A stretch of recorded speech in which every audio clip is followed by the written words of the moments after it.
আওয়ামী লীগ যেমন চাঁদাবাজি ছিল, বিএনপি একই রকম চাঁদাবাজি। তো ওরা তো একই সূত্রে একই গোত্রে গাঁথা মানুষ, তা ওদের মধ্যে তো এই পারস্পরিক সম্পর্ক যেটা, সেটা তো চাঁদাবাজির এই সম্পর্ক। তা বিএনপি আওয়ামী লীগ একটা ঐক্যের মধ্যে যেতেও পারে, হতেও পারে, হওয়া সম্ভব। আমি যখন বন্ধু নির্বাচন করি তখন আমার বন্ধুটা তেমনই হয়।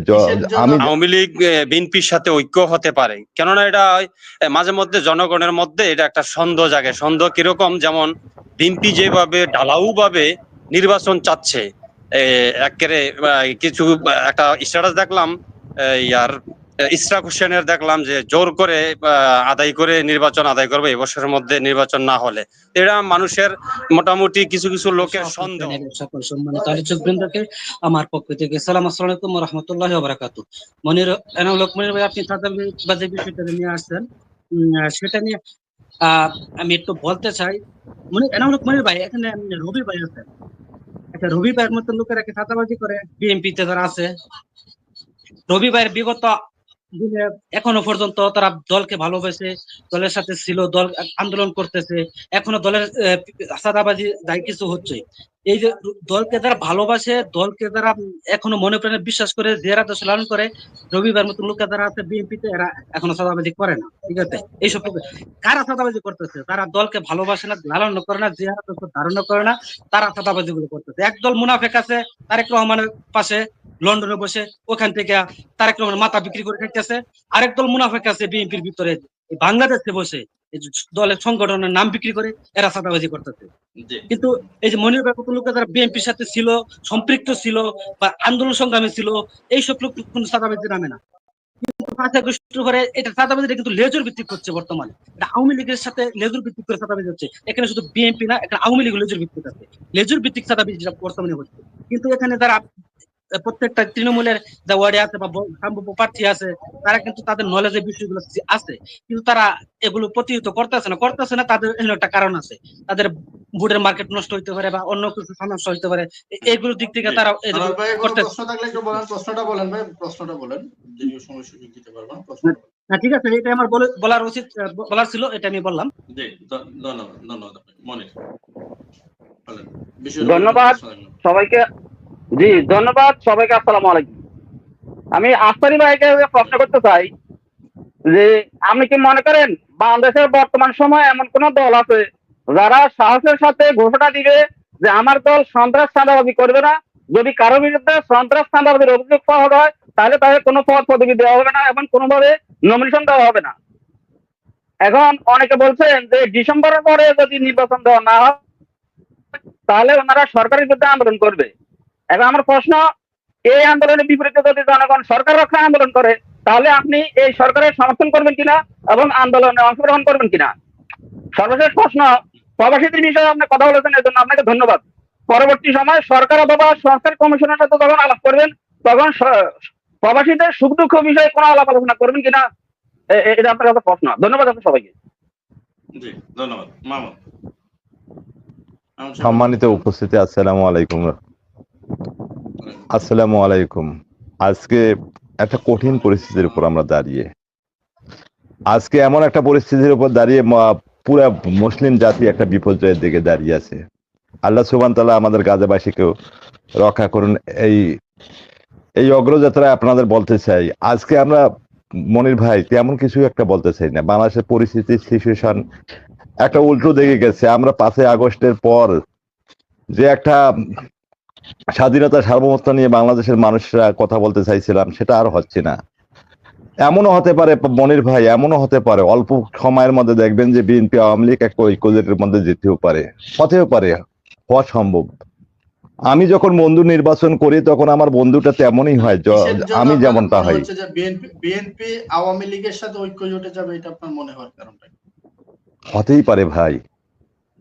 আমি যখন আমার দৃষ্টিকোণ থেকে সেটাই বলতেছি, আমি যেমন নির্যাতিত হয়েছে তারা আওয়ামী লীগের সঙ্গে ঐক্যজোট হবে, এইটা হতে পারে, কেন হতে পারে আপনার মনির ভাই? এটাই বলতেছি, এটাই বলতেছি, যখন আমি আমার বন্ধুকে নির্বাচন করব, আমার মানসিকতা যেমন হবে আমার বন্ধুটিরও মানসিকতা সেরকম হবে। তা আজকে আওয়ামী লীগ যেমন চাঁদাবাজি ছিল, বিএনপি একই রকম চাঁদাবাজি, তো ওরা তো একই সূত্রে একই গোত্রে গাথা মানুষ, তা ওদের মধ্যে তো এই পারস্পরিক সম্পর্ক সেটা তো চাঁদাবাজির এই সম্পর্ক। তারা তো ঐক্য হতেই পারে। আমরা যারা সাধারণ মানুষ আছি আবার দেখবো যে আওয়ামী লীগ বিএনপি ঐক্যজোট হতেই পারে, আমরা আবার একটা নতুন শত্রু গাঁথবো, বাংলাদেশে আবার একটা বিপ্লব হতে পারে, অস্বাভাবিক কিছুই নয়। মনির ভাই, আমরা সত্য আর মিথ্যার পার্থক্যের উপর দাঁড়িয়ে আছি। আপনাকে আজকে এই কথাটা বললাম, হয়তো আপনার কাছে এটা একটা অপছন্দনীয় কথা হতে পারে, আপনি দেখতে পারবেন যে কোনো একদিন বিএনপি এবং আওয়ামী লীগ ঐক্যজোট হতেও পারে। ধন্যবাদ সবাইকে। ধন্যবাদ আপনাকে, ধন্যবাদ। নজরুল ইসলাম। সম্মানিত সঞ্চালক ভাই, অতিথিবৃন্দ, বিশ্বের যেখান থেকে দেখছেন শুনছেন, আসসালামু আলাইকুম। বিএনপি আওয়ামী লীগ কোনোদিনই ঐক্য হবে না, তবে কিছু লক্ষণ অত্যন্ত খারাপ। আমি ফেস দ্য পিপুলে বলেছিলাম যে কুলোরা থানায় একজন আওয়ামী লীগকে পুলিশ অ্যারেস্ট করেছিল, বিএনপি এবং জামাতের দুজনই ছাড়িয়ে আনছে। গত 3-4 দিন আগে কাদিপুর ইউনিয়নের একজন আওয়ামী লীগ নেতাকে পুলিশ গ্রেফতার করেছে, বিএনপির নেতৃবৃন্দ গিয়ে ছাড়ানোর জন্য থানায় বসে আছে, ভাগ্যিস ভালো ওসি সাহেব তাদেরকে ছাড়তে দেন নাই। যাই হোক, আমি বিএনপি এবং জামাত ডিসেম্বরে নির্বাচন হলে এই অবস্থা, বেল পাকলে কাকের কি, বেল পাকলে কাকের কি, দিলেই বেলা নির্বাচন। আপনারা কি যে আওয়ামী লীগ 3 বার জনগণকে ভোটাধিকার হতে নিষিদ্ধ করেছিল, সেই 3 বার অন্তত পক্ষে আওয়ামী লীগকে নিষিদ্ধের দাবি বিএনপি জামাত করেছেন? করেন নাই। আচ্ছা ঠিক আছে, যদি আওয়ামী লীগও আসলো, বিএনপিও স্বতন্ত্র খাড়া হলো, জামাতও খাড়া হলো, ছাত্র সংগঠনটা খাড়া হলো, তাহলে 4টা পার্টি, তাহলে তো আওয়ামী লীগ এই মুহূর্তে যদি ডিসেম্বরে নির্বাচন দেওয়া হয়, আওয়ামী লীগ নিষিদ্ধ না করে যদি নির্বাচন দেওয়া হয়, এই ইলেকশনেও আওয়ামী লীগ ফাঁস করবে। আর কিছুই বললাম না। আসসালামু আলাইকুম। ধন্যবাদ আপনাকে ভাই, ধন্যবাদ। আরেকজন দর্শক আছেন। হ্যাঁ ভাই, আপনার নামটা বলতে হবে, আপনি নাম লেখেন নাই। এই দেশ আমার, আপনার নামটা বলেন, তারপরে কোন প্রশ্ন থাকলে বলেন।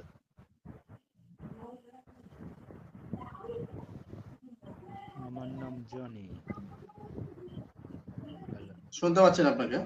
ভাই বুঝতেছেন না? শুনতে পাচ্ছি না আপনাকে, আপনার কথা আসতেছে না, সাউন্ড লো সাউন্ড আসতেছে না, শুনতে পাচ্ছি না। একটু আবার যুক্ত হওয়ার চেষ্টা করুন। আরেকজন আছেন কবির হোসেন, বলেন ভাই, কোনো প্রশ্ন থাকলে। আসসালামু আলাইকুম, ধন্যবাদ মনি ভাই আমাকে যুক্ত করার জন্য। এখানে যারা আছেন তাদের সবাইকে সালাম এবং শুভেচ্ছা। প্রথমত আমি প্যালেস্টাইনের পক্ষ নিয়ে ইসরায়েলের বিরুদ্ধে তীব্র নিন্দা এবং প্রতিবাদ জানাচ্ছি। দ্বিতীয়ত আমি প্রশ্ন করতে চাই আফসারি ভাইকে যে আফসারি ভাই, এই যে আমাদের মুসলিম বিশ্ব প্যালেস্টাইনের চারিপাশে শুধু মুসলিম রাষ্ট্রগুলো আছে, আমরা এই মুসলিম রাষ্ট্রগুলা কি এই গণহত্যাগুলা কি একবারে চোখে দেখে না? মানে মানবতা কি একবারে ধূলিসাৎ হয়ে গেছে? কোথায় মানবতা? এই যে লাশগুলো আমরা দেখলাম একটা বোমা বিস্ফোরণে এই উপরে উঠে গেছে লাশগুলা, এত নৃশংসতা দেখেও কেমনে আমাদের বিশ্ব মোড়লরা কেমনে এই দৃশ্যগুলা সহ্য করে নিতেছে এখনো? আমার আজকের প্রশ্নগুলা এই প্রশ্নটাই। আর একটা সংক্ষিপ্ত একটা প্রশ্ন যুক্ত করতে চাই। এই একটু আগে একটা ভাই বলল যে আওয়ামী লীগ বিএনপির সাথে ঐক্য হতে পারে, কেননা এটা মাঝে মধ্যে জনগণের মধ্যে এটা একটা সন্দেহ জাগে। সন্দেহ কিরকম, যেমন বিএনপি যেভাবে ঢালাউ ভাবে নির্বাচন চাচ্ছে, একেবারে কিছু একটা স্ট্যাটাস দেখলাম ইয়ার ইশরাক হোসেনের, দেখলাম যে জোর করে আদায় করে নির্বাচন আদায় করবে এবছরের মধ্যে নির্বাচন না হলে। এটা মানুষের মোটামুটি কিছু কিছু লোকের সন্দেহ। এটা এরকম না হোক, আমরা চাই এরকম না হোক কখনো, কিন্তু এই সন্দেহটা কি আসলে কি একদিন কি সত্যি হবে? যেমন তারা নির্বাচন চাচ্ছে, যদি তত্ত্বাবধায়ক সরকার, অন্তর্বর্তী সরকার ডক্টর ইউনূস নির্বাচনটা আরো কিছু পিছাই দেয়, তাতে ওনাদের উগ্রতা বাড়বে। এর মধ্যে আওয়ামী লীগ সুযোগ পাবে, কিছু লোক আওয়ামী লীগদের ডেকে না এই হরতাল মিটিং মিছিল করবে, এরকম সন্দেহ হচ্ছে। আমারও হয়তো মনে হয় এরকমই সন্দেহের মধ্যে যাচ্ছে। আসলে কি রবি ভাইয়ের কাছে আসলে কি এই সন্দেহগুলা কি সত্যি হবে? আসলে আমরা চাই এই সন্দেহগুলা যাতে সত্যি না হয়। এই কবির শুনেন মিয়া, ছেঁচা খাইছি জি ভাই। আমি, মাইর খাইছি আমি, লাত্তি উস্কা খাইছে আমার বউ 17 বছর, আর আপনি এখানে গান গান সারিন্দা বাজান, এই সমস্ত সারিন্দা বাজান বন্ধ করে। জ্বালা না আমার, না না না জ্বালা আমার কবির, জ্বালা আমার স্কুল গোয়িং ছেলেরে আমাকে না পাইয়া গ্রেফতার করে নিয়ে গেছে। আপনি আইছেন আমার কাছে আওয়ামী লীগের গান গাওয়ার জন্য। এই সমস্ত কেউ না, এই সমস্ত গান গাইবেন না, এই সমস্ত গান গাইবেন না। আমরা এমনি নির্যাতিত, আমরা এমনি।